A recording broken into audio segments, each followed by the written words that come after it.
story, so I'm just going to jump straight into it. And I guess, why does IRCC assign people's applications to inactive users, and how long has this been going on? So one of the things that I just want to provide a little bit of clarity on, just because the applicants who've got a file in our system are dealing with a chance to come to Canada for economic opportunity to be reunited with their families, I just want to provide reassurance. Every one of the cases that are the subject of the story that was published will be processed, and this is an ordinary process that's going through right now. So what happens sometimes with the codes that we use internal to the system that are assigned to someone who, for example, leaves the department, when that person becomes inactive, their code is used to take cases that have similar commonalities to other kinds of files as part of our triage strategy to make sure that those files actually go to the place in our global system that will be able to process it most effectively. This is part of how we get cases to the area where they're ultimately going to be processed. Even though they may be attached to a code that was formerly tied to an employee, it's very important that we understand that there's not just one employee who has conduct of a file within IRCC's global network from start to finish. There's many people who touch the file over the course of its life in the department, and ultimately these will be processed for a decision in accordance with the usual process. So essentially these numbers are just placeholders? It's part of an inventory management code, is the language the department uses for what it's worth after a person loses. But yeah, it holds it in a place not just to sit forever, but to actually be moved to the processing facility where the case will be processed for final decision. Can you understand why some people, though, are feeling like they're sitting forever there? Well, look, I can, and I think this is really important because we've made a lot of progress over the course of the last year since I've had the opportunity to serve in this portfolio. We've advanced a lot of measures to speed up the processing times, whether it's hiring more people, relaxing policies, adopting new technology.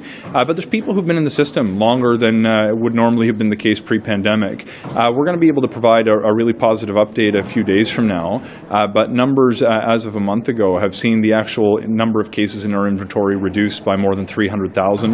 We're back to the standard of service that we offered before the pandemic for permanent residency for both family reunification and federal class. Study permits just a couple of weeks ago are back to the pre-pandemic service standard. Work permits early in the year. A lot of the measures that we've introduced over the course of the past year have taken hold, and we're starting to see that trend bend downwards of the number of cases in the system. So we've got a positive story to tell, but for a lot of people who've been in the system for longer than they should have been, that comes as cold comfort. So I understand that they felt this way, but I want everybody to know that we're doing everything we can to speed up processing times, to get people here more quickly to be reunited with families, or to help fill a job in the labour market here in Canada. Speaker, the Liberal-created immigration application backlog is at over 2 million applications. People waiting to reunite with family, their spouses, children, parents, waiting for work permits, waiting for health care. And now we find out that tens of thousands of these applications were actually sent to immigration officers that don't even exist. These are people that haven't worked for Immigration Canada in years. So these applications are just sitting there. Nobody's been working on them. Mr. Speaker, who's going to explain this incompetence and apologize and fix this mess? The Honourable Minister of Immigration. Speaker, I'd like to offer clarity to those families who are seeking to be reunited and those workers who are seeking economic opportunity in Canada. We are going to process every case in our inventory. With respect to the honourable member's allegation, I can reassure people that the issue of codes for inactive employees is simply a reflection of the way we manage the inventory. Every single case is attached to a code that has been sent to a relative processing facility. Mr. Speaker, while I'm on my feet, I'm pleased to share that earlier this month, we have set a record for the largest number of newcomers ever settled in Canada. This is good news for Canada, good news for our economy, and great news for our communities. The member for Edmonton Mill Woods.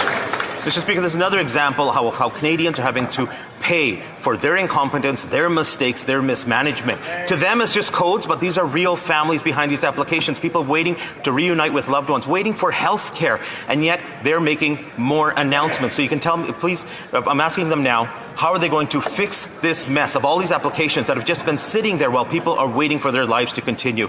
Who's going to apologize for these applications? The Honourable Minister of Immigration.